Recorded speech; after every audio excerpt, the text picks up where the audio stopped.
The stock market is in a free fall. Wall Street is in a full-blown panic. Fear has consumed the American public, many of whom have never experienced such a catastrophic financial failure in their entire life. What does this mean for them? Their jobs, their families. The real answer is, nobody knows. But they're about to find out very, very soon. It's been 2 months now and nothing. I'm not confident about the job market or the economy, if it's ever going to get better. The year is 2007, and this is the Great Recession.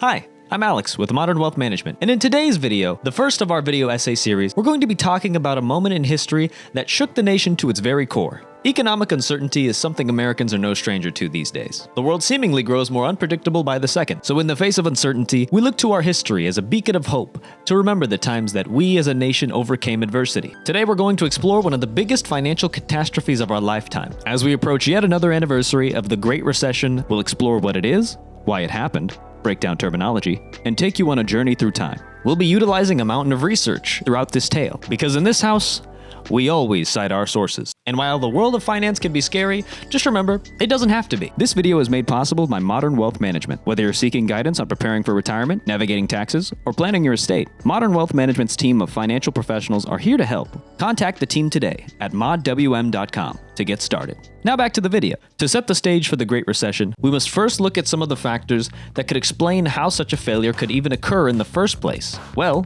fortunately for us, we don't have to look very far. To quote Shane Barber, who wrote an article on the topic that you can find on the Modern Wealth website, nothing happens in a vacuum, and actions have consequences. The Great Recession from 2007 to 2009 was no exception. It was a direct result of behaviors that stemmed from the bursting of the dot-com bubble. With that being said, let's set the stage for the Great Recession by looking at where some of the roots lay, starting with the dot-com bubble. For those unfamiliar with the two terms, we'll break it down for you. First, the bubble. A bubble is an economic cycle that is characterized by the rapid escalation of market value, particularly in the price of assets. This fast inflation is followed by a quick decrease in value, or a contraction, that is sometimes referred to as a crash or bubble burst. Dot-com is in reference to the nature or industry of this particular bubble that was created by heavy speculation in internet-based businesses, hence the name .com, after their web addresses. This event officially kicked off with the climb of the NASDAQ by a staggering 582% from January 1995 to March of 2000, and the subsequent 75% fall from that March to October of 2002. We know what it is now, but what were some of the factors that caused that bubble to form? There are several, so we'll do our best to cover as many as possible. But if you're interested in digging through the weeds, there's a great research paper on this by Cesar de los Santos that we will link in the description below. But the short version is deregulation, venture capital, and a severe overestimation of earnings.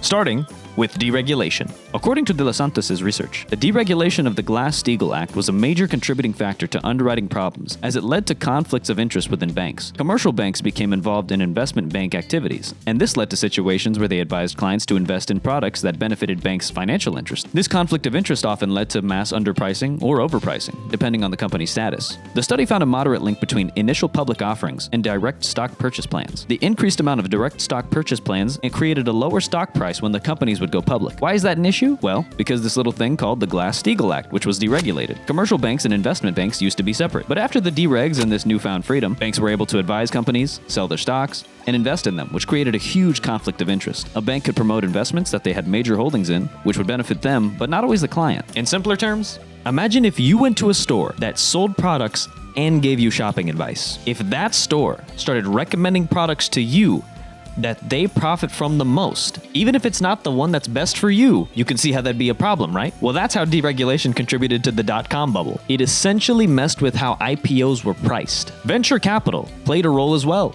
Venture capital firms would dump millions into a startup, regardless of profitability.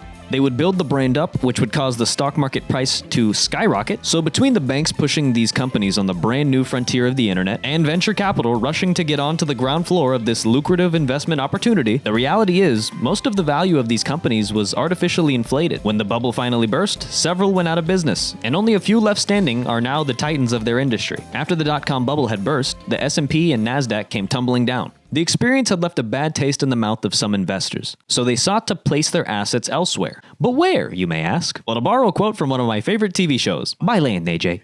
God ain't making any more of it. The rise of real estate.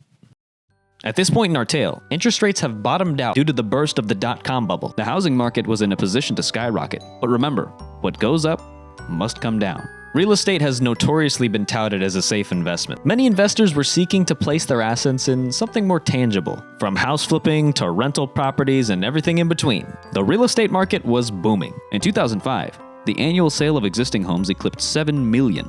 Sales of new homes nearly doubled from 793,000 in June of 2000 to 1.389 million in June of 2005. This all sounds great, but as we just learned, what goes up must come down. A new bubble had formed, and by the year 2007, the real estate market was ready to pop. This new bubble was a little bit different though, so let's break it down.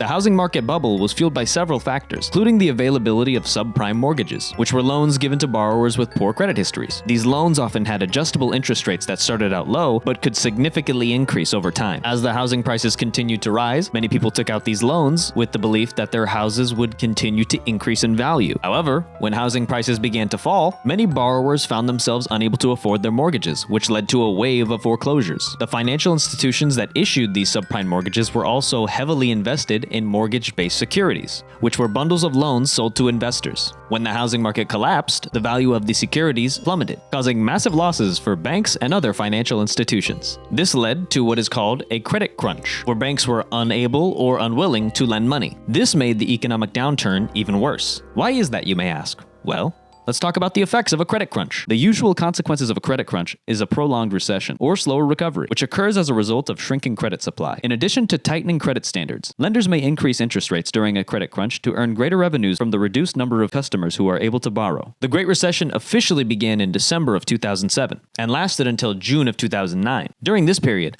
the U.S. economy experienced a significant contraction, with the GDP falling by 4.3%. And unemployment reaching a peak at 10%. There are numerous stories from people who've suffered through this financial crisis, but just to name a few from Reddit.com. 2008 financial crisis. Share your story. I was a student in 2008 and not investing yet. Any lessons you've learned that could be useful for the rest of us? My husband and I lost all of our savings, both of our 401ks, both of our investment properties. My job, his business went downhill, his health deteriorated, and then he died. The only thing I've managed to hold on to is our house. And it's been a tremendous struggle to make those payments. Only 3 more years to go though, and it will be paid off. He would have been so happy. All he ever wanted was to be able to make the house payments without having to worry. When I make that final payment, I plan to visit his grave and share a glass of wine with him. I lost my job and my house in the recession. I ended up living out of my car for a while, working minimum wage dead-end jobs just to survive. I lost all my savings, stocks, bonds, and material goods. I'm still trying to rebuild, and I likely will never retire. Did you sell your portfolio and physical assets to generate the cash you needed to survive, or were you holding stock in individual companies that went under? Both. Sold most, over 95%. Lost the rest. Bought a house, went bankrupt. Whee! The stock market also suffered heavily, with the S&P 500 losing more than half of its value. The impact of the recession was felt worldwide, as global trade and investment slowed, leading to economic difficulties in many other countries. In response to the crisis, the United States government implemented several measures to stabilize the economy. The Federal Reserve lowered interest rates to nearly zero and launched a series of programs to provide liquidity and stabilize financial institutions. Congress passed the Emergency Economic Stabilization Act, which included the Troubled Asset Relief Program, or TARP, to purchase toxic assets from banks and other financial institutions. They had to do this because the banks were so overloaded with subprime loans that they could not function safely. TARP freed the banks up to begin lending again. Additionally, the American Recovery and Reinvestment Act was enacted to stimulate economic growth through government spending and tax cuts. The ARRA injected $787 billion into the economy through government spending on initiatives like infrastructure, education, healthcare, and more. It cut taxes for individuals and businesses and prevented essential public workers from being laid off. All of these decisions were an effort to get the engine of the United States economy running again. It made sure people had jobs and money to spend. It's easy to talk enthusiastically about these recovery efforts now that we're on the other side of it, but let me be clear. The Great Recession was a nightmare for so many people. And despite these efforts, the recovery from the recession was slow and uneven. Many people lost their homes, jobs, savings, and the effects of the crisis continued to be felt for years. However, the lessons learned from the Great Recession were important ones and have led to changes in financial regulation and economic policy aimed at preventing a similar crisis from happening in the future. Mistakes will be made, but as long as we're all willing to make changes for the betterment of all people, there is nothing that we cannot overcome. Thanks for watching.